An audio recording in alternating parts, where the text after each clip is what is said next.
I do plan on buying some soon. By the way, you see that Gyarados, by the way? Yeah. I made that. That's actually pretty fucking badass. It's that fucking Lego one. It's the Mega Bloks one, but the Mega Bloks fucking sucks. Because the pieces are so much fucking annoying. Yeah. And a fucking Lego piece. Like, they're tiny as fuck. Yeah. So it'll tell you, like, you need 4 of these tiny pieces, and you have all of these other super tiny pieces. You're like, I don't know how to fucking tell the difference between these. Like, they're so fucking small, and it's like, here's one that's kind of symmetrical, and one that's absolutely symmetrical, and it's like, I don't fucking know, but I built it. It took me like an hour and a half. Yeah. So your uncle got you the Amazon card already? Yeah. Oh, he like sent it to me. It was like his Christmas gift. How much would the like the 2 like stands for our mics be? Did you check like online already? It'd be like $16 each. Something like that. No. Oh, like total. Together, yeah. Oh, that wouldn't be bad. It was something like that. It was like something like $8. It was something like $8 each, and that was without, of course, shipping and anything else. So they Still, were. that's not as bad as I thought. For some reason, I thought they'd be like $10-20 each. I don't know why. I thought they'd be. I don't know why. Well. That's just what I thought or I pictured. Well, and I'm sure that there are other ones that were that much, but the ones that I were looking at specifically were like $8. So. Okay, that's not bad. Yeah, so I actually plan on ordering them soon. Yeah, but I was cool waiting. though. Yeah, but yeah. So we'll get that soon. Yeah. But we can start. Merry Christmas. Yeah, Merry Christmas, guys. Welcome to the Christmas edition. Christmas edition 2017 podcast. Fucking podcast. With Kyle and Steven. Kyle and Steven and Kyle. So how was your Christmas? It was great. Like I talked on the last podcast, went to Lambeau Field. It was great.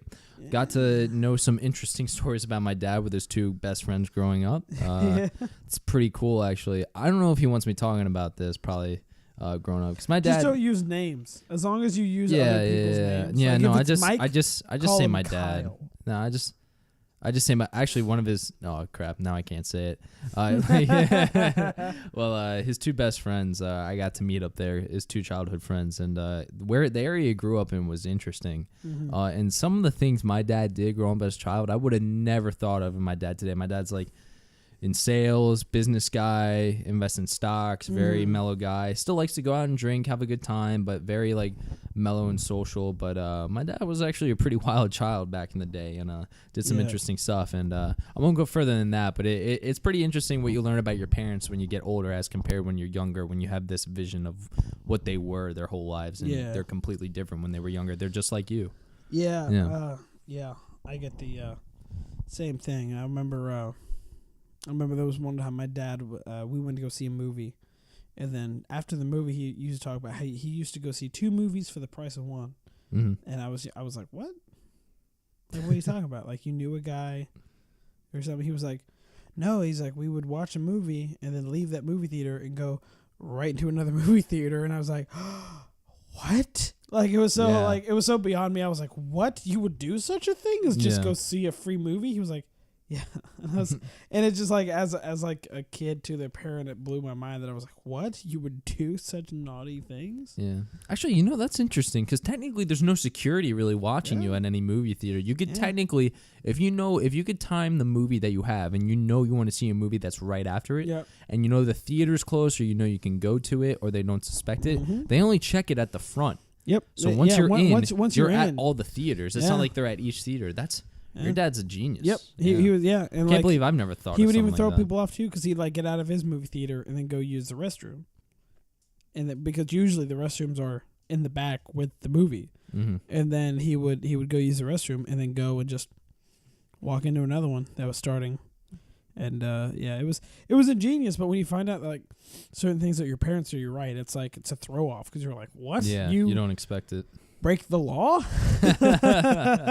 Like, oh my god, it's true, like, though. Yeah. You grew me up for years thinking like, oh, you would never do such a thing, and then you would do that. But overall, my Christmas vacation was pretty good time, and surprisingly, I actually got gifts. I didn't think I was gonna get gifts. Oh, nice. From my parents, because I thought the whole Lambeau trip was supposed to be me and my sisters. Yeah, that was supposed to be our experience trip, and that was it. They paid for everything. We had a good time, drank, whatever, yada yada yada. Did a tour, But we got home and we wake up and she's like, "There's presents there." I was like, "You're kidding." I was like, "You got us stuff." Now it wasn't that much, but it was just stocking stuffers and then 2 gifts. Oh, okay. Or so whatever we had in our stocking, it was like, toothbrush. I got a book that I was really interested in. Nice. My dad got me, and then like some candy and stuff like that. So like typical, I was like, that's not bad, but it's always nice that they even did that. I didn't even expect that. I see the 2 gifts. They say open the box one first and then open the long rectangular one next. So I opened the box one up from me and my sister at the same time. Yeah. And it's Sound Sport Bose earphones. And I'm like, nice. Why? Nice. I didn't understand. I was like, they just gave us this trip and everything. Yeah. And then I'm like, I'm thinking to myself, because I'm looking at the next gift and I'm feeling it. And I'm like, they just gave us this. And I'm looking at it before my sister's even opening it and I'm opening it. I'm like, I know what this is. And my sister's like, what? Because she doesn't know what it is. She has no idea, but I figured it out. I was like, I know what this is. I was like, literally open it. And when she opened it, I was right. We both got iWatches. I couldn't believe they gave us just Apple iWatches. I was like, what the hell? I was like, thanks. Yeah. I was like, you give it. Thanks, So you get us $130 headphones and like 200 something worth of iWatch after like paying for a full trip. But then they were actually brutally honest, my parents. So my dad and mom went on a trip to Mexico, and with their company, when you do well and you go on their business trips, because it's like a whole vacation business trip that they do with like when you bring your spouse with you and you enjoy the time there, you get gifts. So last year my dad got a GoPro and a bunch of other goodies. This year they got Sound Sport Bose and an iWatch, and my mom and dad were like... So these wonderful gifts were hand-me-downs. Yeah, but they were brand new, and my parents were like, we're not going to use these. Why not just give this to our kids? They're not going to expect it. They think they're just going to, go to Lambo. So I thought that was still really thoughtful of them. I thought that was great. So that was a pretty unique Christmas surprise for me. Any gifts you loved this holiday season? Well, so because I kind of did a weird Christmas this year. I know. So because we were recording on Christmas Day, and I didn't have any family over on Christmas, so me and my sister did Christmas early, and we just kind of did like a Hanukkah Christmas. Okay. Where we opened up like a gift every other day that we had for each other, and then last weekend, me and my family went and we visited each other. Yeah. And then we kind of did a Christmas with my grandmother and my mom and stuff like that. I hadn't seen my mom in 2 years. That surprised me when you told me that. I didn't know that. The first time I've seen my mom in 2 years. It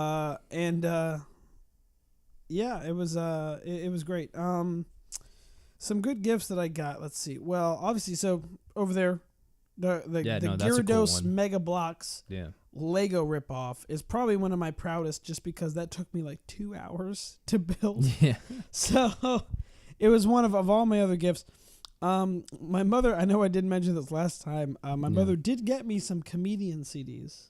He did? Yeah, okay. Which ones did you get again? She got me a Brian Regan CD. Oh, there you go. And then, so I knew that she was going to get me that one because he's the cleanest comedian that she knows. Yeah. Because Brian Regan's the cleanest one out there. And then she got me a Chad Daniels DVD. Chad Daniels is very funny. Yeah. I think he's the best comedian you never heard. Like, almost nobody knows who Chad Daniels is, but like you listen to any of his shit, he's absolutely hilarious. He's one of my favorites. So if you haven't heard him, go listen to some Chad Daniels. Put him on your Pandora, and get some of his shit on there, or put him on the Spotify, and he'll be fantastic. But she got me a DVD. I haven't watched that one yet because it's actually his newest one. Okay. But yeah, so I listened to some of the Brian Regan one, and I was really happy about that one. But I was happy because I was surprised because Chad Daniels, honestly, on the entire list of comedians I gave her, he was probably one of the dirtier ones that I even put on there. Yeah. But when I got the DVD itself didn't have a parental advisory on there, so I was like, so she got it because she didn't see the warning sign on there. Yeah. But he's one of the ones that curses the most. But I was like, thank you for that. I got winter gloves. That's nice because that's something that, being as from the West, you don't think about Arizona. Gloves. Yeah, you don't think about gloves in the winter because you're like, I want to be warm, but if it gets cold enough that your hands get cold, you just put them in your pocket. Yeah. But out here it gets so fucking cold, you put them in your pocket, you're still fucking cold, especially your hands.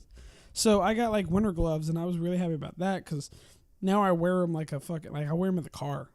Like I have my AC on, I have my Yeah. heater on, and I still fucking put my gloves on. And then I got a shit ton of gift cards. I have to figure out where the fuck I'm going to use them. I have a GameStop gift cards, and I got the new Call of Duty game, and I'm like, what else? I'm like, what other video? You could get Rainbow Six Siege and join me. Could get Rainbow Six Siege. It's a great game. It's a great game. It's on If clearance you're right now. if you're like we talked about last episode on the podcast with you and me, when we talked about Overwatch and Rainbow Six Siege. If you like Overwatch, do you like how you got to know the characters? Because you got to get to know the characters and maps. If you like getting to know that, I think you'll eventually like Siege because it's kind of frustrating at first. It's kind of a learning process. Yeah. It's a learning experience. But if you kind of like Overwatch and you want a more realistic version of it, I think you would like Siege. You just have to be a little patient with it. But yeah. Yeah, well, and Siege is actually it's on my list of possibilities because I did get a what other possibilities have you gone about? In terms of games? Yeah. I mean, it's a GameStop card. I don't know what else you use it for. Well, I have thought about getting some amiibos. Oh, there you go. You play Amiibo? Well, I have Breath of the Wild. Oh, that's right. And I need the amiibo that gets you Epona. Oh, there you go. Which is not. You know, let me fucking when we go sold over at this Target. real quick. Oh fuck. The amiibo that gets you Epona in Breath of the Wild is not the Breath of the Wild amiibo that has a fucking horse on it. Really? Yeah, the amiibo that has Link on a horse that's from Breath of the Wild, it gets you a fucking sword and a bunch of random shit. The one that gets you Epona is actually the amiibo for Super Smash Brothers. That's stupid Back as shit. on the Wii U. Yeah. Yeah. It's dumb as fuck. So I need to go find the amiibo Goddamn. for Super Smash Brothers, and then I will be able to get Epona. But other than that, I was thinking of getting what the fuck is it called? Shadow of War? But Shadow of War. Shadow of Mordor. Yeah. Shadow of War. Because I played the first one. Okay. I want to play the second one. Okay. And because I already know. Do you Good know, reviews. Ask Adam, our buddy Adam. He's played it. He likes it a lot. Yeah. Have you heard what happens when you take a high level orc and you shame him? No. So a new thing that they added, because in the old one you could take over an orc's mind and make him fight for you. Yeah. One of the things they kind of added was you could shame him. If you shame an orc, you can actually make his level go down. Interesting. Yeah. I didn't know that. That's interesting. There's like a couple videos where people take an orc and he's like a high level orc. Let's say he's like level 60. Like, because that's like a high level in that game. Mm-hmm.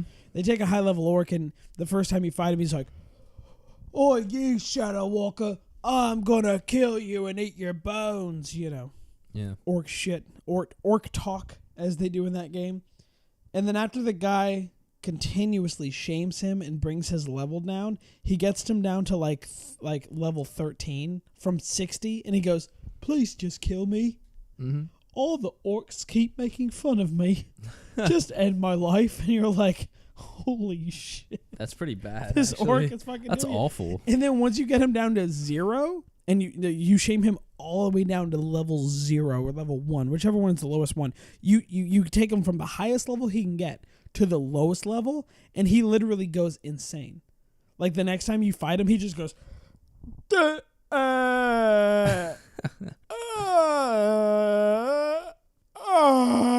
like, I don't think that's insane. I think he just goes full retard there.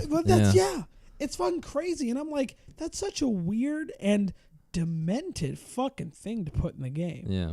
Because someone was like, we have this new thing in where you can shame an orc and he goes down in power. So if he's too high and you don't want to kill him, then you can kind of shame him and put him down a couple notches. And one guy's like, what happens if he gets down really low? Should we make him sad?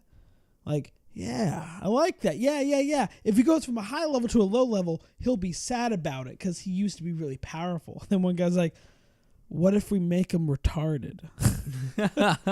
Like, what if we make him to the point that he thinks shit is paint and he just paints the sides of the wall of Mordor? And they're like, Great idea. Yeah, fuck it. Put it in the game. We can do it. Like, why not? Like, Yeah, we're the developers here. Fuck everyone we need to put else. something in there to make people buy it. Yeah. So Shadow of War is on my list. That's good. And besides that, I don't know. Like, that's the thing. I haven't really thought of any new game because I just haven't. What seen about WWE 2K18? Maybe. Actually, I don't even have the game. I just want to see if you would even think about that. Yeah. So I like that. So I liked a lot of the WWE games. Yeah. I haven't played 17 or 18. I think the last one I played was 16. 16. I think was The Rock on the front or Stone Cold? I believe it was Stone Cold. Stone Cold? Okay. Yeah, because I think 16 was free on Xbox and I downloaded it. Yeah, because 17 was Lesnar and then 18 was obviously Seth Rollins. Yeah. But yeah, so I am waiting to get a new WWE game just because the problem is with WWE games is they tend to be the same thing. Yeah, pretty much. Like same. Although the roster on WWE is one of the biggest I've ever seen. Yeah, the one and on it's the new pretty one impressive, is and the very customization is actually pretty incredible. big. Yeah. But that's about it. That's pretty different. But like from it. WWE games, the problems that I have with them is the same problems I get with certain games that go year round. Is they'll come up with a cool concept and then they get rid of it the next year comes around. It's kind of frustrating, really. 16 bothered me because the old WWE games before 16, me and my friends would play. If I had 3 friends over, we would play 1-on-1 special referee. So me and my other friend me and a friend would play against each other, but then the third guy, instead of being a triple threat, he'd be the special referee. So we would try to beat each other, but the special referee would fuck up the match. Yeah. So I'd put my finisher because I knew how to play the game. So I'd put the finisher on my buddy, and then the special referee would go 1, 2, and never fucking count the third one. Yeah. So you just have to be like, come on, dude. We've been playing for 35 minutes. Can you please end the match? And he's like, no, I'll fucking wait. Or you're about to hit your finisher and then he would come over and hit you. Yeah. Like he'd punch you and you'd be like, no, you fucked up my finisher. I can't do my finisher when you punch me. So it was just a lot of fun like that. Well, then 2K16 came out and they took out the special referee match. And it's like, well, fuck. I don't even want to play this game anymore. Yeah. They took out half of the fun matches that you had. Yeah. Now, 17 and 18, and then, 17 and 18 have added some cool stuff. Like they added the backstage matches and stuff like that. Yeah. So I do kind of want to try get it out the for new those one reasons, just to try it out. But, yeah. They just kept taking out certain fun stuff that was in the game. And then I was like, ugh, I'm just not turned on to it. Yeah. Well, speaking of WWE, just in general, I've been keeping up with it a lot lately, and I wouldn't say I'm really the biggest WWE fan, but I've been here and there, and for some reason lately, I've been really into it, and I don't know why. Yeah. But there's a lot. I think the biggest story, and what's that? It's changing, is what yeah, it is. it's really changing. And you know what's funny? In 2015, I was reading an article. In 2015, the WWE was at its lowest ratings yet. But recently, there's been a bit of a spike. Yep. Not significant, not big, but it's trending upward, and it's interesting actually. When I remember, I wasn't watching it in 2015, but I was paying attention to it. Yeah. Just because I didn't have TV at the time. I didn't pay attention to it until literally. The last time I really kept up with it was literally the John Cena beef with Nexus. Oh, and that's that was a while like ago. 2012. Yeah, that was like 2012. That was when I was 2013. like high school years, like sophomore year. Yeah. So then I didn't really get back into it. You know what's funny? I didn't know because I hadn't kept up with wrestling in a while, and I didn't know who the Shield was until literally the beginning of this year. When I was going to say, that's the crazy thing. Because they came in 2013, and I stopped at the end of 2012. When I was going to say, you missed out on the rise of Daniel Bryan. I know, I missed the rise of Daniel Bryan came thing. between 2012 and 2015. I knew who Daniel Bryan was. Yeah, and I saw he was in Nexus. I know, and I knew who Team Hell No was when he was with Kane. I knew that shit was going on in 2013 and 2014, but I didn't really pay attention to the storyline. I just knew about it, and Daniel Bryan was great, and it sucks that he's not wrestling really anymore. Yeah, but I think of the current superstars, Daniel Bryan is definitely the saddest case because he could have had a career that gone on for years longer.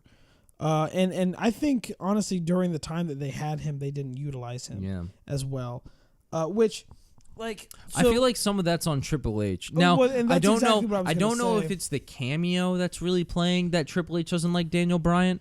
If that's just part of it, like the story, or if it's real life. Because I've heard some rumors that Triple H actually doesn't really like Daniel Bryan and doesn't want him to be successful. Yeah. So like for real. Yeah. I don't mean like during the it's beef. called kayfabe. Like kayfabe is the storyline. Yeah. And then out of kayfabe. So kayfabe, oh, he doesn't like him because they fought at WrestleMania.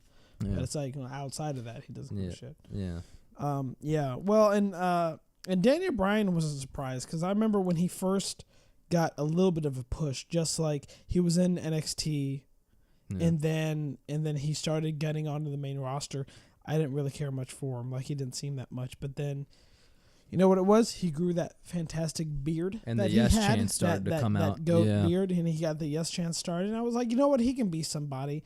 But then to see the rise that he went, I was like, holy definitely the shit. most He popular was so superstar popular. I've ever seen in a long time. Oh, yeah. Maybe, and it might be a big surprise to say it, but maybe since Stone Cold Steve Austin and The Rock. I think so. I would agree with because that. no one gets more the hype entire that I've ever crowd. seen than him. Yeah, he gets the Like, entire crowd. he going. really gets him, and everyone gets so hype, and everyone's doing the Yes chance.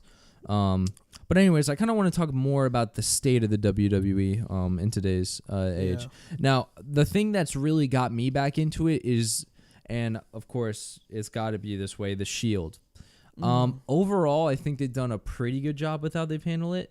But here's the thing with the Shield. It's when they go back, because eventually they'll all go back to their individual careers. Whether they're still cool with each other or not doesn't matter.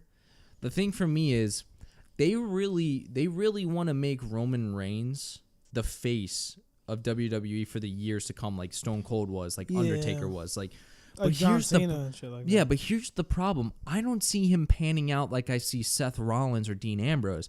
I think the fans really like those two guys, and the only reason Reigns gets cheers, is because of those two, because he's with them. Yeah. So what's going to happen when he's back to being an individual, whether he's cool with them or not? Because even when he's cool with them, when he's an individual, they don't necessarily really cheer for him. You know what I mean? Yeah, I see Roman Reigns being a top contender. I think that he has the ability to be one of the top dogs. The face, that's a strong word. Yeah, I think though I wouldn't call him the face. I think Seth Rollins did a really Seth good Rollins job of being a really the face. good one. I think Finn Balor. Finn Balor's great. I love me some Finn Balor. Even Dean Ambrose. A lot of people, I think a lot of people underestimate. Like a lot of people like Dean Ambrose, but I think a lot of people underestimate him as like his character and what he is as a wrestler. I mean, the problem with Roman Reigns, like the way he wrestles, or his wrestling style, I don't mind. I don't mind the wrestling. I think it's how he talks. Yeah, it's not his good. promo. His promos are bad, and I think part of the problem is that, in my opinion, he is maybe expected to otherwise. be of a higher caliber because he is in the same family as The Rock. Yeah. And the thing is He's that Samoan. WWE has used that. Yeah. Like WWE has used it. That not only is he Samoan, but he is of the same family as The Rock, because he is The Rock's nephew, cousin, whatever the fuck and The he Rock's is. like father and grandfather grandfather were also pro wrestling. Exactly. They did some wrestling. So in it's their like careers, he's of the same family as The Rock, which means that he should be able to wrestle as well as him, as well as give an amazing promo. I think, like, dude, that's hard to listen debate. Here, The Rock, Triple H. The Rock is definitely. I hate you, and I want to fight you for the title. And it's like, oh God, that's so could bad. you be any more like a Dude, stone? nothing's better than The Rock in a promo. He's definitely top 3 ever. If not, there's definitely an argument to be number 1. But Stone Cold does a great job. Ric Flair does a great job. Like there's so many good guys that do it. But The Rock, I think without a doubt is definitely top 3. Yeah. There's an argument to be made for 1, but he's at least 3. I mean, like Hulk Hogan, Macho Man. Yeah, like I think they tie for each other. Good, like wherever they fall in top 3, I think Macho Man and Hulk Hogan, because yeah, brother, and then Macho Man's just like, oh yeah, you want to see how insane I am, brother? Yeah. I said brother, but no, Reigns can get it done in the ring. I've never said that, but even some points in the ring, I'm like, but for the most part, he's really good. Yeah, but I also wish with his attire, You see how Seth Rollins and Dean Ambrose dressed after the Shield split. Yeah, they had their own changed. thing. Reigns still looks like he's in Shield attire, Yeah. and his song is still. It's not separate. Like you he's sticking with how they used to be. And yeah, it's like, and I'm like, he's not like. It takes away from him, in my opinion, because it doesn't make him as individual. Yeah.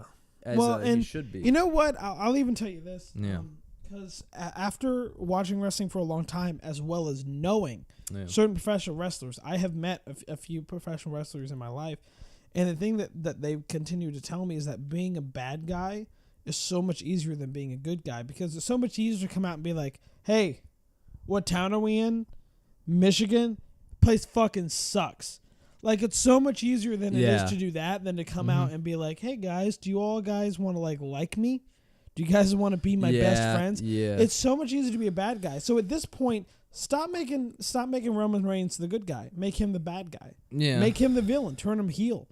Yeah. If you turn him heel, I think you probably have a better chance. You know what's crazy, though? Even when they try to push him to be a good guy, people don't like him. Yeah. So just fucking turn him into a bad guy. Yeah. No, that makes sense. Put him in his place where people see him. Like, you know, have him turn on the Shield. Yeah. When with the next fucking triple threat match that they have, where they're the main guys, have him be like, hey guys, hey, go fuck yourself. I don't give a shit about you. That's honestly one of the greatest transitions I think the WWE is, when Seth Rollins went from being the bad guy and now he's one of the favorites. One of the top dogs. One of the top dogs that everyone loves. Yeah. And I even my favorite wrestler is Seth Rollins. Yep. But I even liked him even during his stint with Triple H and the Authority. I just thought he was that good character and he played the role well.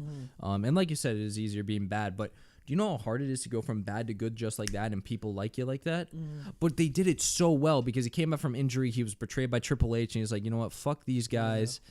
They betrayed me. I shouldn't have betrayed the Shield. I shouldn't have done this and that. And it kind of gave him that realization, and people kind of sympathized with that because they realized that, hey, he really wants something, and that's why he betrayed them in the first place. Yeah. But you also understand where Dean Ambrose and Roman Reigns come from, but no one really cares for Reigns. They really cared about Ambrose. Well, so I'll tell you what about Seth Rollins' change, because that was actually a very interesting a change. Was Seth Rollins was a villain for a while. You know, he fought Sting. Yep. The legendary Sting, the icon. Yep.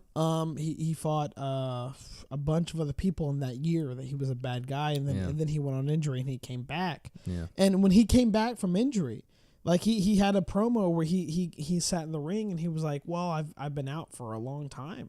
You know, he's like, the knee injury is a long time to come back from, and he was like, "I know a lot of people have been missing me. A lot of people wanted me to come back." And he's like, "And I want to let you all know, I haven't missed any of you." I know. He's like, I don't need any of you. And the funny thing is, everyone like was cheering for him coming out, and so then they everyone's just boo cheering for him, and then he comes out and he immediately just goes like the fuck all of you. I don't need any of you. So they immediately go back to the he's a bad guy, and then that pay-per-view came up where he was gonna fight.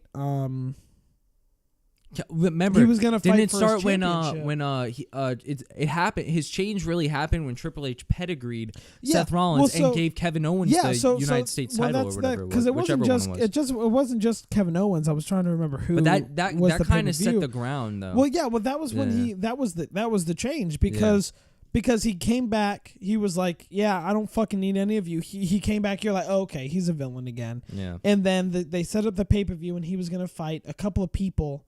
And then Kevin Owens was in that match. And then at the end, it's him and Kevin Owens, and you think like Triple H is there. You're like, oh, he's gonna beat Kevin Owens, and then Kevin Owens, Seth Rollins Seth Rollins is gonna beat the champion. And then he pedigrees Seth Rollins, and you're like, oh shit. Yeah, like he came back with the intent of being a villain, and then Triple H was like, fuck you. Yeah. It's going to be Kevin Owens. He's going to be the champion. And that really surprised me. I actually really enjoyed that. And that is what I think WWE missed. When you say you missed the time between 2012 and 2015, the storylines, because I kind of kept they up were with pretty the stories. bland. They were shit. They were bland. Yeah. There was nothing really good from any of those years. They tried like a lot of Kane storylines. And I put thought Kane with in a lot of John Cena, those ones. And remember John Cena with who was it? Crap, what was his name? I can't remember his name, but he used to be, remember Eve Torres and John Cena, and then he was best friends with Remember, he always said woo woo woo. What's his name? Oh fuck, woo woo woo. He's not really known like any. He's not. I think Hawkins. No, not Kurt Hawkins. It was the other guy. Kurt Hawkins was a tag team partner. I remember them because they came out and they were like edgeheads, basically. Like, remember, he always they said dressed up. He said as broski. Edge. Yeah. Well, before that, before he was the remember. woo-woo-woo. I'm gonna sound like an idiot. Someone's gonna correct me. Yeah, he's gonna somebody's gonna put it. Fuck. If you know who we're talking about, Trust me. They know. Then give us a hit. I feel like the a Twitter fucking retard. at Off the Border Pod at twitter.com and give us a shout out and to remind us who he is. Balls. But the guy, yes, he had a pointless storyline. I didn't think it was that good. It was stupid. They tried to bring John Cena back into like his days against Edge, which was amazing. Those are so good. That storyline with him and Edge was when John Cena wasn't such a, I say, goody. Like, it was good for a little while up to the Nexus, but after Nexus, that's when you heard the "Let's go Cena sucks." After Nexus, everybody loved him during the Nexus whole thing, but then after Nexus, you started. People were like, "Oh, he's not too on the edge anymore like he used to be, like in his like quote unquote gangsta days, I guess, when he was doing all that, and he was a bit more of a savage, wearing like his football gear and whatever." Yeah. Well, and I'll tell you what, they started pushing it just by putting him up against people that was like, yeah, Cena's popular, but he's not going to be over popular. That guy, like that WrestleMania where he fought Triple H. Triple H was supposed to be the bad guy. That was my first WrestleMania. It was WrestleMania 32. Yeah. He was supposed to fight, like he was fighting Triple H, and Triple H was supposed to be the bad guy. He was supposed to be the good guy. Mm-hmm. They didn't fucking cheer John Cena that WrestleMania. You know why? Because over Triple H had been in that business for 12 years. Yeah. You think they're gonna like him over John Cena? But John Cena had been in there for like 12 years. Well, he had been in there for a while. Triple H is not like as long. Triple H, I think 20 something maybe. Yeah, he was in there for longer. He's but the early point 90s, early 90s. Is that Triple H yeah. was in there for much longer, and he just had like Triple H is that kind of guy that even if he's supposed to be the bad guy, people still like him. So they put him up against John Cena, and then they put him up against somebody like The Undertaker and other like people that was like really popular. And it's like, I understand John Cena's supposed to be popular. He's not going to be over like than The Undertaker and Triple H. So people are like, why is he getting booed? Because he's fighting The Undertaker. I know, yeah. The Undertaker could piss on a grandmother and people go, good job, dead man. Yeah, pretty much, yeah. They're still going to be like okay with that. Yeah. It's crazy actually because Triple H, he is one of the greatest wrestlers of all time. I think so. But he's definitely the most dynamic and interesting wrestler I think I've ever seen. I've never seen someone go back and forth on that line of good and bad before, ever, and still be loved. It's crazy, really. It took me a while because when I first... I never liked him. Yeah. It took me a while to really like When I Triple H. first got into wrestling, my first Raw was actually the Raw where they came back to the USA Network. Yeah. And that night, he was tag team partners with Ric Flair. And Ric Flair, he was in Evolution. Like, he was the only guy that was still in Evolution because he had gotten injured and then he left for his injury, and the only people in Evolution was him and Ric Flair. So you're like, hey, they're back. They're going to be cool. And I didn't know who any of that was, so I was like, okay, cool. Let's see who this Triple H guy is. They won their match against, I remember it was Chris Masters of the Master Lock, baby. Yeah. And, Bobby Lashley, by the way, the only one to ever break the Master Lock. The first one ever. Yep. I don't know if he was the only one, but he was the first one ever. He was the only one who broke out in the with, challenge. Brute Force. Yeah. Because like Rey Mysterio broke out of it, but that's because he was in the Master Lock and then he like kicked off the ropes and then slid out of it. So it's like he didn't break it. He got out of it. Yeah, Lashley actually broke it.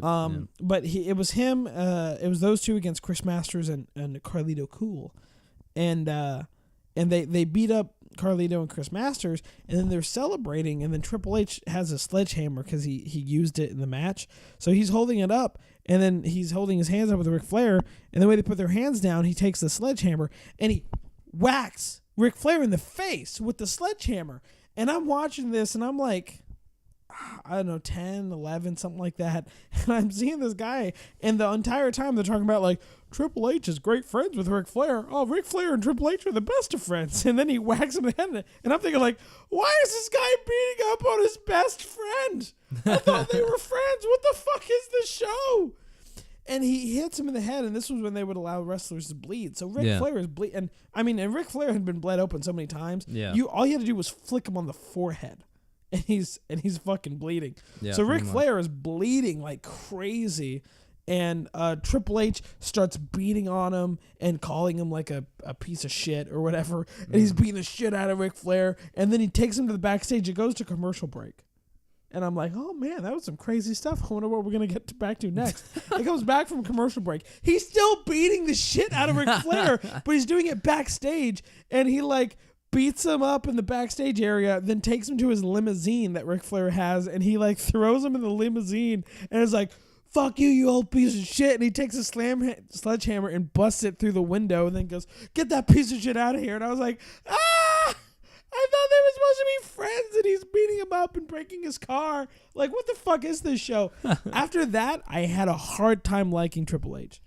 For the longest time. That is a hard thing to do. Even when he joined, because that wasn't too long after they recreated DX. Yeah. Only like a year was that or back so with later. Shawn Michaels? That was Shawn Michaels. Only about a year or so later, they recreated DX. So both Shawn Michaels, who I loved, and Triple H was supposed to be in DX, and I was like, that's cool and all, but that one time that Triple H beat up poor Ric Flair. And then what happened? I can't forgive it. And then there was a couple times where they said Vince liked cock, and I was like, okay, never mind. Well, do you remember when they first got DX back together and him and Shawn Michaels came out of nowhere together?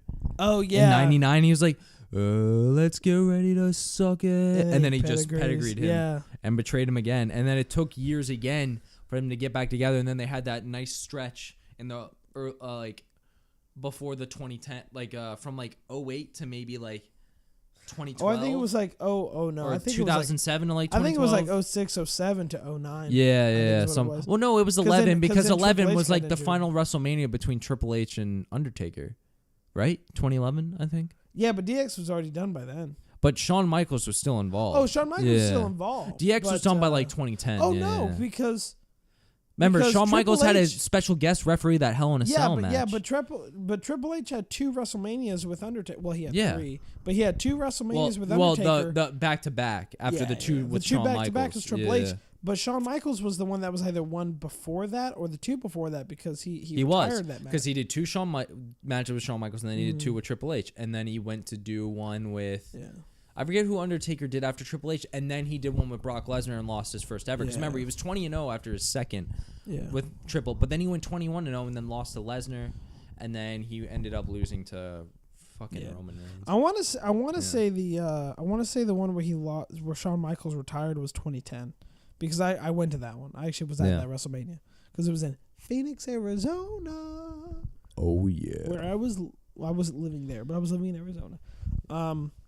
But yeah, pretty great match. But Triple H, I mean, he is, but yeah, because what this original thought was that he has that ability to like go good guy, bad guy so well. Like he calls. That's it so why well. I call him the most dynamic wrestler I've ever seen. Yeah. Well, and that's the one thing. He's just so good with promos. Good and wrestling. Villains is the hardest thing to come by when it comes to wrestling because it's easy to be a bad guy because you just have to come out and be like, hey, but it's fuck hard you, to I don't be. give a It's shit. hard to be one of the best. It's good to be one that you want to see constantly. Like if a bad guy comes out every single time, it's just like, hey, fuck you, and the next week, hey, fuck you. And then it kind of gets boring. Hey, fuck you. It's like, oh, I get it. Hey, next week. Oh, hey, fuck you. Yeah, I called it. I got it. I know what you're going to say. I know what you're going to do. That's why, like, people like Edge, people who, like, like that, where it's like 1 week, they get ahead of the good guy, and then they get ahead of the good guy, and then the good guy gets ahead of them. And then they can fucking wrestle too. Yeah, so. it's like Edge has his like live sex celebration. You're like, oh, that's something a villain would do. Steamy Lita. And then the next week after that, he like punches the shit or beats the shit out of John Cena, and then the week after that, John Cena throws him into a river. Yeah, that was and you're like, fuck yeah, like this is some great TV. I love this. Like for every 2 a villain gets, a hero gets 1. Yeah, it's pretty great though. Yeah. So that reminds me of something. A new thing. What do you think about Sami Zayn going villainous with the Kevin Owen? I never liked Sami Zayn at all. Never. Never. Even in NXT. No. You never liked Not a fan. Wow. Unpopular opinion, probably, but never been a fan of Sami Zayn. But I can't say I'm not surprised that he went villainous with Kevin Owens. They were good friends for a long time. And if you see Sami Zayn, he's pretty fucking loyal to Kevin Owens. Yeah. He really is. And Kevin Owens really hasn't done anything to him like Kevin Owens did to Jericho. So Jericho, I could see. And, Jericho's another one that draws the line, too, because some people he's more on the villainous side, but he can jump to the good side, too, which is pretty cool. But, yeah, I can't say I'm surprised. And, to be honest, I don't really care because I'm just not really a fan of Sami Zayn. I do like Kevin Owens. Yeah. I don't like Sami Zayn. I don't. I like Sami Zayn in terms of his wrestling ability. I think that the things that he can do, like that jump through the middle rope from the outside where he does the DDT, I think that's a fucking awesome move. And seeing him in NXT and stuff, I was like, he does some cool shit. And he's one of those wrestlers where he also allows hits that's really hard. Yeah. Like when Kevin Owens made his debut, I actually watched that in NXT because I had the subscription to the WWE streaming thing, and there's a sponsorship. Got a sponsorship by WWE for the WWE streaming thing. What's it called? The WWE Network. There we go. There's the sponsorship through the WWE Network where you can order WWE.com. $9.99.com. $9.99. What? I've had some eggnog. I know you have. And the eggnog might have had some spiked stuff in eggnog, by the way, folks. But yeah, so I was watching that in NXT, and Kevin Owens obviously had his match at the beginning of the night, and then Sami Zayn wins the title over Neville, and then he's celebrating, and everyone's celebrating, and then Kevin Owens comes out, and he's like celebrating, and because they're friends. They're friends. Yeah. They're happy, and he's celebrating, and he hugs them, and they're walking out, and then he hugs him again, and then he picks him up, and he power bombs him on the apron, on the metal side of the apron, like he just power bombs him on there, and I was like, I like Kevin Owens because his match was really cool, but watching him power bomb Sami Zayn and Sami Zayn being willing to like, yeah, dude, hit me on the side of the apron, the metal part of the ring. I was like, I always respect wrestlers who are willing to take hard hits like that because I'm like, that's hard. Like, that's hard as shit to just be able to do that. And then, he's been powerbombed on the outside, and he does the flips, obviously, and he does other stuff.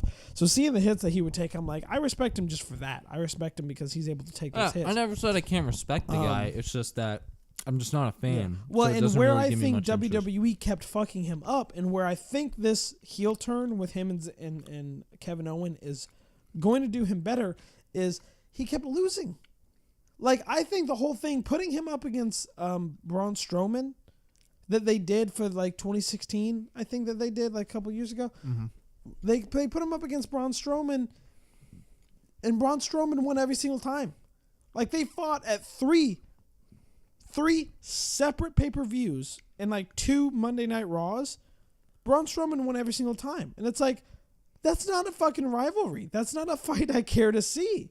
If you're going to have two guys win, one has to win over the other, at least occasionally. But every single time it's like watching Golden State playing like the Brooklyn Nets, pretty much. Well, no, it's like watching a midget fight a bear.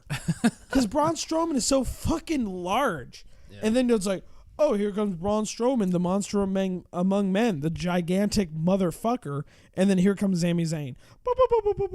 Just jumping around all over the place. And then he's just hitting Braun Strowman. None of them are working because even if it was an actual fight, even if Braun Strowman had slept with Sami Zayn's girlfriend and Sami Zayn went out and was like, I'm actually going to try to punch the shit out of this guy, he wouldn't fucking hurt him. Yeah. He would be fucking hitting on Braun Strowman and he wouldn't do shit because Braun Strowman's a gigantic motherfucker and Sami Zayn is the size of a Chinese water dancer. Like, he's so small. So they would have him fight, and it was like, obviously he was supposed to be the underdog. Well, he lost every match, and it's like, listen, I'm willing to follow a guy because I enjoy him and I think that he's a great wrestler, But if he loses every match, I don't give a fuck. Like, why would I give a fuck of a guy that loses every match? And that's what Sami Zayn did. So I think the heel turn, I think, was actually good because it's going to be a good story. I think that he'll win a few matches and maybe even a championship, and that'll be better for him. Ah. And Kevin Owens is my boy. Oh, yeah. I know that. Fight, Owens, fight. I do like his theme song. It's great. His theme song Entrance is great. It's badass. Almost as bad as the Seth Rollins, but not quite. Yeah. All right. You know what? Let's move on from WWE a little bit. If I you agree. Want. Let's get a little more serious. Okay. I think that because I think you want? Yeah, let's go. we talk about a lot of bullshit, but I think it's about time. We got a little more serious. Yeah, not a problem. Then what do you want to talk about? Do you watch some good hentai?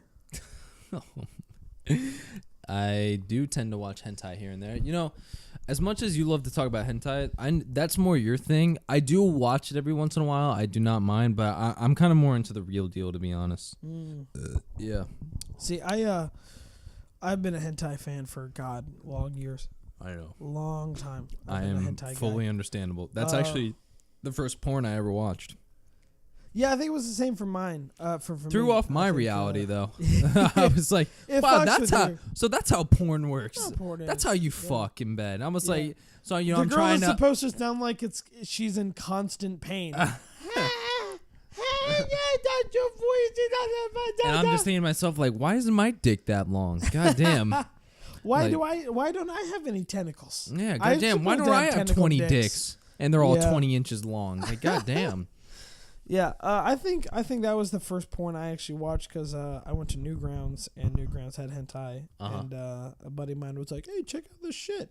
It was just a bunch of hentai stuff. All of high school, that was all I watched. I had a couple of websites that I would go to. So I had one. I think I talked about it one time on the podcast, but I'll talk about it again because I loved it. That's past tense. I don't like it now. Are you okay? You keep sorry, fucking dude. drawing your face around. Dude, you there's like fucking something on the top of my tooth here, and I can't It's fucking probably get cookie. it. Yeah, 'cause it you're might eating be. fucking Yeah, that's all I've been cookies, eating you is these fucking fucking cookies. slut. Dude, they're amazing, by the way. But go ahead, continue. I'll stop. There was this website I went to called Faku. That's FAKKU. Actually, I've been there a .com. couple of times. You been there? Actually, you know what my main site is? Before you continue, Xvideos. Xvideos is very popular. Xvideos is good if you're into videos. Yeah. Hentai videos. Really. Not. It's not. I don't use it for hand. I just use it for anything. Well, They got a some other porn. stuff. Dude, they got a porn star model catalog that you could just type in the porn star, click on their name, and they have all videos for them. Yeah. Easy. But Faku was a place to go strictly, basically for manga. Yeah. Like if you wanted to read manga hentai, and that was my That was my website. It's I went reading porn. It's reading porn. You're reading what the porn. fuck? I've never experienced. Here's that. the thing. About How does Faku. that work? I need a video to fap to, not a. You know what? reading. Well, here's the thing. Here's what made Faku amazing, and here's what makes manga hentai amazing. Okay. Is that the stories are sometimes so fantastic that you stop jerking off and you just continue to read the story. Like a lot of them are sweet. So, like, because let me explain this. I'm a romantic type of guy. Really? Like, don't get me wrong. I'll jerk off to some smutty shit. Like, I'll do that. But Steven, I find that my kind of hard to heart, believe. I'm a romantic guy, so I like sweet stories. And there would be a story where, like, a guy is like, oh, man, I live next to this girl, and we've lived there our entire lives, and, I just kind of think she's my friend or whatever. Well, she's supposed to come over today. And then she comes over, and then she realizes, like, oh, I'm going to be moving, and I'm never going to see you again. He's like, what? No, I can't believe it. I've known you my entire life. And then she's like, yeah, and I've always kind of felt a certain way about you. Like, I've always kind of felt you were special to me. And he was like, oh, wow, I've never realized that. Maybe you were kind of special to me. And then they fuck. And they have, like, sex. And then she's like, well, I have to go now. After you finishes on her tits. Yeah. And she's like, I have to go now. I have to move. So romantic, by the way. And he's like, oh man, you have to go. I love you, and I've never realized it, but I realize now because you were always there for me, and you were always there. You were the only person that was ever there for me if I need to talk to you or anything. I love you, and then they realize they love each other, and you're like, oh fuck, like.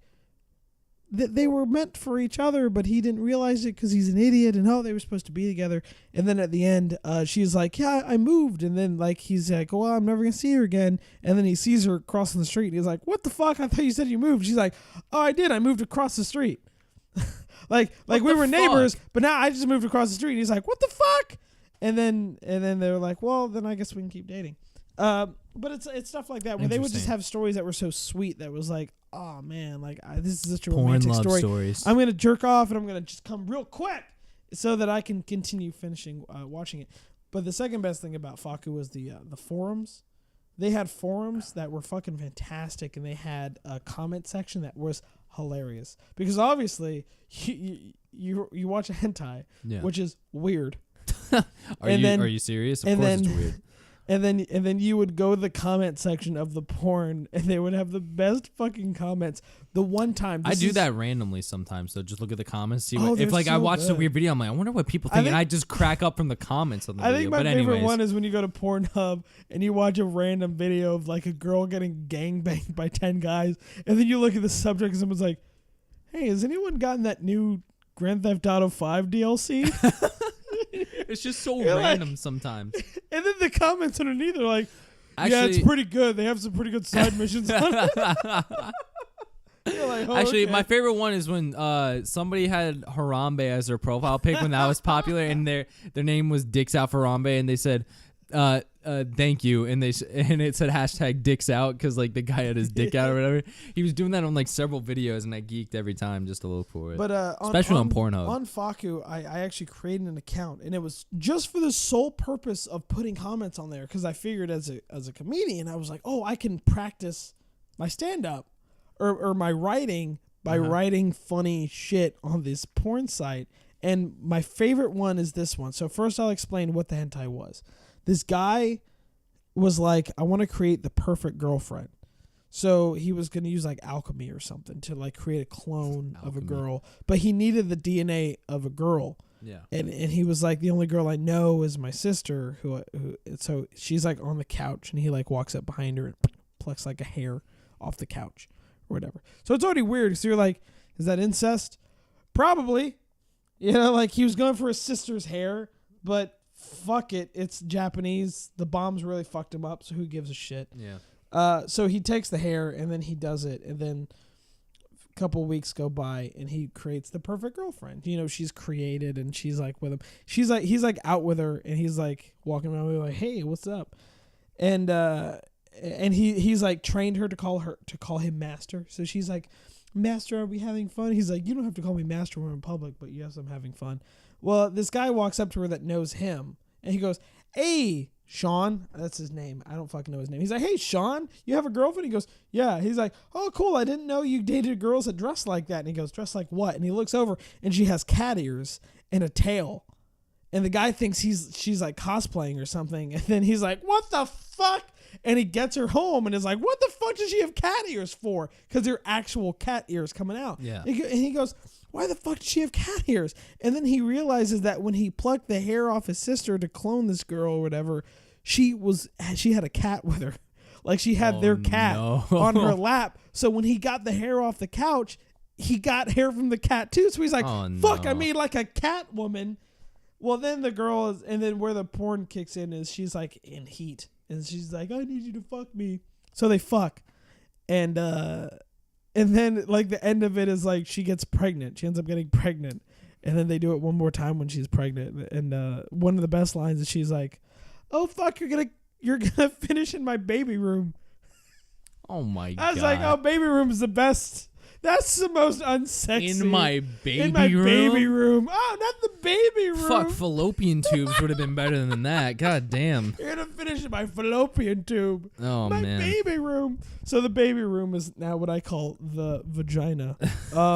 Interesting. But so they end up finishing, and then at the very end of it, the last scene it's like, oh, and she was pregnant and she gave birth to a litter of kids. And then it's like he's sitting in like a house or whatever, and there's like 12 kids running around. They all have cat ears, and she's sitting there. She's got one in her hands or whatever, but they're all running around messing with him and stuff. So it's like, oh, he had like a litter of cat children.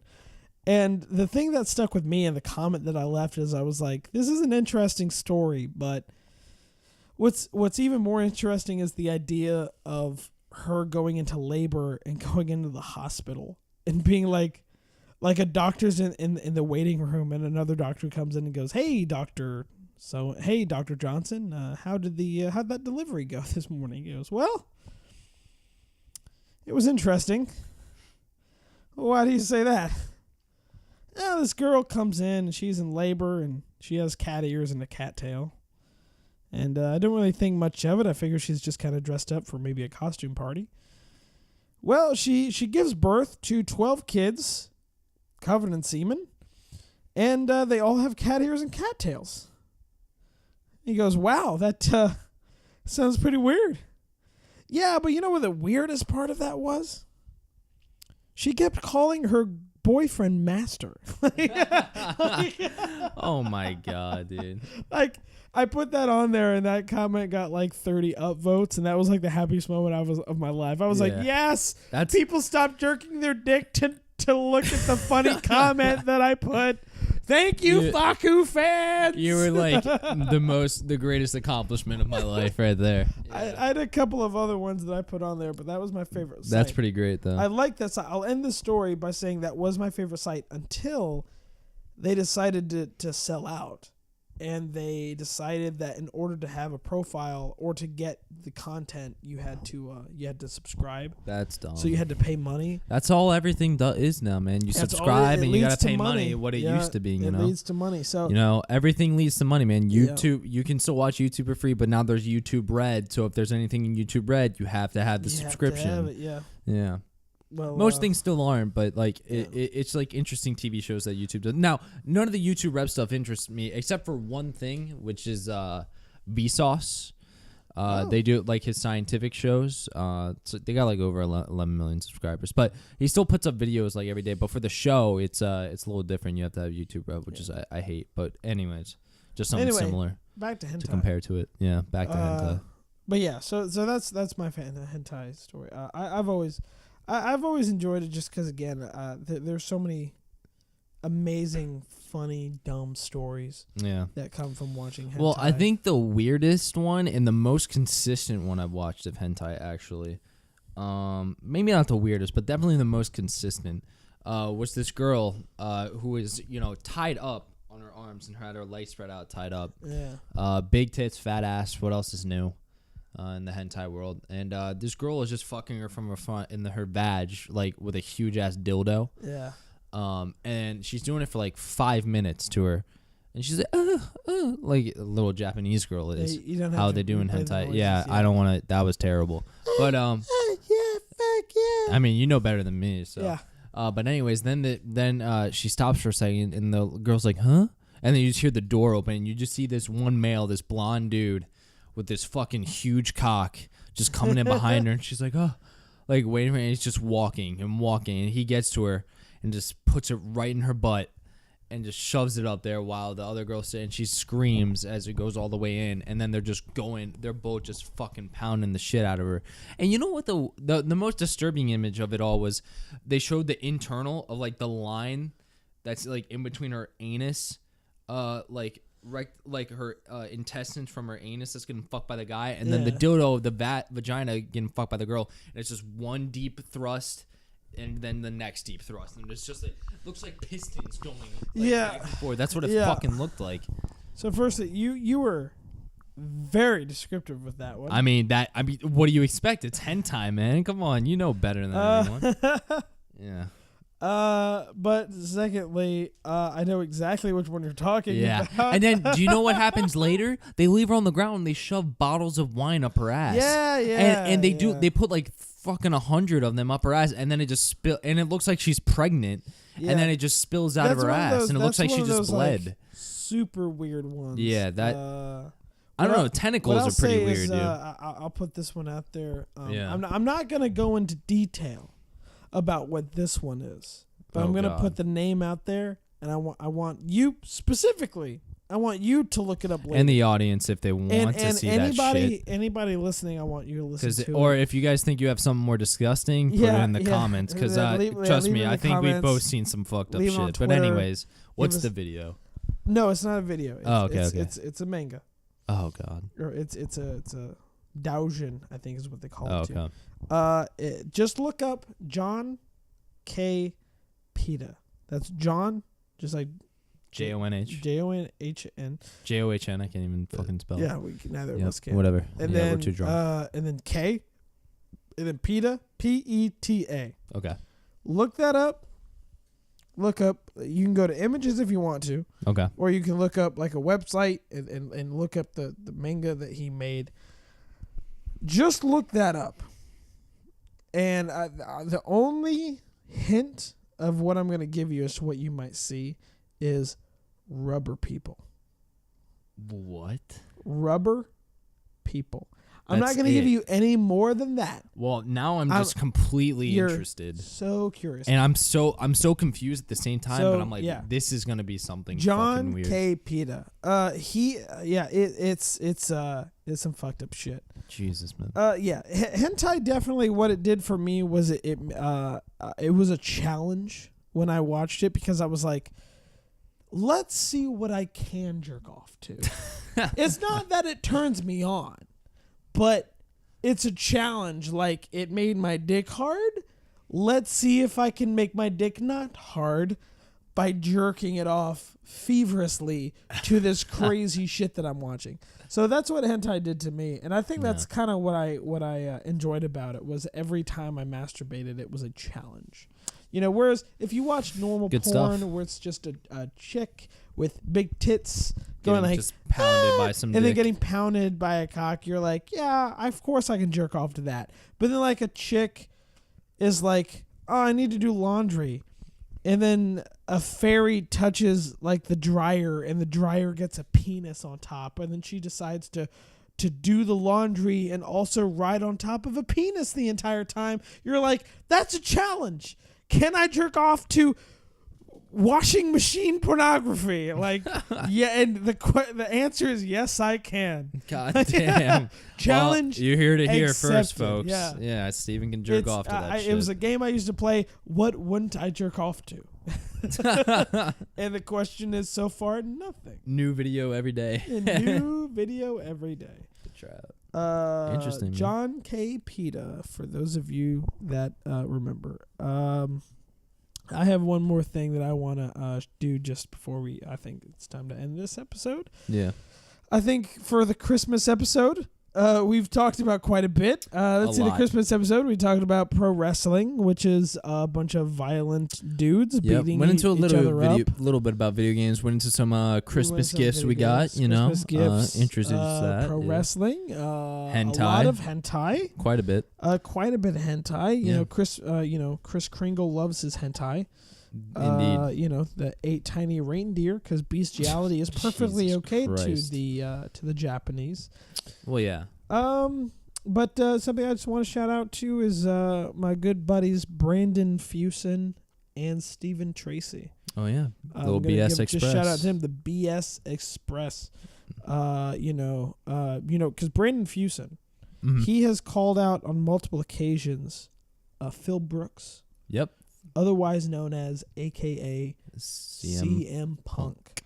He's called out CM Punk multiple times. He's even called him so much as CM Bitch. Wow. He's savage. CM Bitch. He thinks he is a bitch. So Brandon Fusen, I think, he's calling him out. And you know what? This is an official notice off the border podcast, directive. Dana White, make it happen. Yeah. You know what? See why not. Dana White, if you're gonna give CM Punk a chance in the UFC, then you need to give Brandon Fusen a chance at CM Punk. Yep. That's you need to make that shit Get the happen. contracts out now. If you can make Mayweather fight Conor McGregor, then you can get Brandon Fusen. Probably be a better fight of the Baltimore, Maryland, Washington area. Stand-up comedian, co-host of the BS Express. You should give him a chance. Yeah, you should definitely listen to us. We're the Off the Border podcast. Absolutely, because we know. Because we got 5 subscribers. Because so, CM Punk has a history of professional wrestling, which obviously doesn't give him real wrestling experience, but it does give him stamina. He's put on some great matches. It also gives him the strength. He's been able to lift quite a heavy superstars. Great promo guy. Yeah, great promo guy. He's able to promote himself. Brandon Fusen, what does he bring? Promo, because podcasts. Yeah, so promo. He can do that podcast. Yeah. He does a hot, tasty pod every single week. He's funny occasionally. He has an occasion. I mean, he bombs. But hey, what American doesn't bomb? Am I right? Iraq War? Boom. Oh yeah. And Middle East. What else does he bring? Well, he's got a nice neck beard. He's got a very nice neck beard. Besides that, he's got a wonderful person in his corner in the name of Stephen Tracy. So Dana White, make it happen. BS Express, CM Punk versus Brandon Fusen. I want to see it happen. 2018. And I think that's all we need for the Christmas episode. Yeah. I think we're good. Done. I think we're good. That was a good one. This is baby Jesus is crying in his cradle cradle right now. Yeah, we probably brought out the worst. It really is. Yeah. Yeah, mainly the porn. Yeah. You know what? Look, one more last subject to bring up. You know what? Jeffrey Dahmer, not that bad of a guy. You know what? I kind of like that Jeffrey Dahmer. Not that bad of a guy. You know what? I'm sure one with an A or one with an O? He had his justifications. Which one, though? What? The one with an A or the one with an O? The one with the women in his basement. Wait, God damn. All right. Which I one was thinking of the one that tried to be fake mental retardation from The Ringer. From the which one? The Ringer? You've never seen The Ringer with Johnny Knoxville? No. It's a great movie. Holy my shit. God. I can't believe you've never seen that. I need to see that. He goes to the Special Olympics and fakes him to get one of his co-workers' fingers back for surgery because it costs like $28,000. So he fakes Special Olympics, names himself Jeffrey Dahmer, but with an O instead of an A because Jeffrey Dahmer's name was with an A. So when they hear that name, he's like Jeffrey Dahmer. And then they kind of look at him with this for a second. He's like, with an O. And they're like, oh, okay. It's pretty funny. Oh, my God. Yeah, check it out. The Ringer. Great movie. Well, funny. Since we're ending it on that one, I'll suggest one more movie of a mentally crazy person. Mr. Brooks. Have you ever heard that movie? I have never seen that movie. It's got or heard of it. Kevin Costner. Okay. And Dane Cook. Oh, Dane Cook. Keeping on the comedian People side. that love to hate him. Yeah. Well, love him. It's a love hate with Dane Cook. Some people absolutely love him. It's eased up on the hate. It has because there used to be huge hate on the guy. He just exists now, like he's still around. Yeah.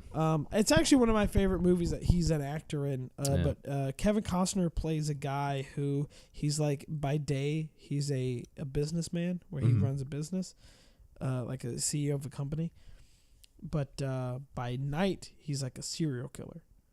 Like he murders people. Like he follows people, murders people. Is it like a Dexter, or does he just murder people to murder them? So he murders people. Like he just does it because he murders people. He has like there's like a guy who's like his subconscious who's like, hey, you fucking like murdering people. He's like, no, I don't want to do it. I have a family and I'm not that kind of guy. And he's like, yeah, but you're fucking stabbing a chick right now. He's like, yeah, but I don't want to do it right now. You're kind of making me do it. Well, Dane Cook is this guy who's a photographer, and he ends up catching him in the act, and instead of like turning him in, he goes, I want you to teach me how to kill people, because for whatever reason Dane Cook is like cool to that idea. He's like, I want you to show me how you murder people. So he kind of is like blackmailing Kevin Costner and being like, I won't give these pictures of you murdering people if you show me how to murder people, because he doesn't get caught. Yeah, because he doesn't get caught. So, but it's a great movie, Mr. Brooks. When people talk about Dane Cook's acting career, they go to the couple of movies that he had, like Employee of the Month and Best Friend's Wedding or Best Friend's Guy, whatever it is. Mr. Brooks is one of his better ones because it's actually a drama. He's not a comedic character. He's only got one or two serious funny character. moments. Yeah, he's seriously acting. That's cool. Go for that one for the serial killer, the Jeffrey Dahmer one with Johnny Knoxville. I think with those two, we've ended the Christmas episode. Yeah, that was a great one. Thank you so much for listening to the Off the Border podcast. Yep. Please follow us on the Facebook and the Twitter. We will be putting out our episodes on Google Play. That's cool. Coming up pretty soon. So if you, So are we just doing Google Play now, or are we gonna do iTunes soon, or are we just not gonna get to that yet? You know what? iTunes will come up to iTunes. Okay. We will so Google work Play our now. way up, but Fair enough. We'll do Google Play in the very soon future. Yep. And we'll post all the episodes up there, so you can listen to 1 through whatever number this one is. Thank you guys so much. Thank you. This has been the 2017 Christmas episode. Thank you guys so much for listening. Yeah. Thank you guys. Merry Christmas. And have a happy New Year, guys. Have a happy New Year. Santa Claus isn't real. Yo voy a cantar esta canción para mi gente.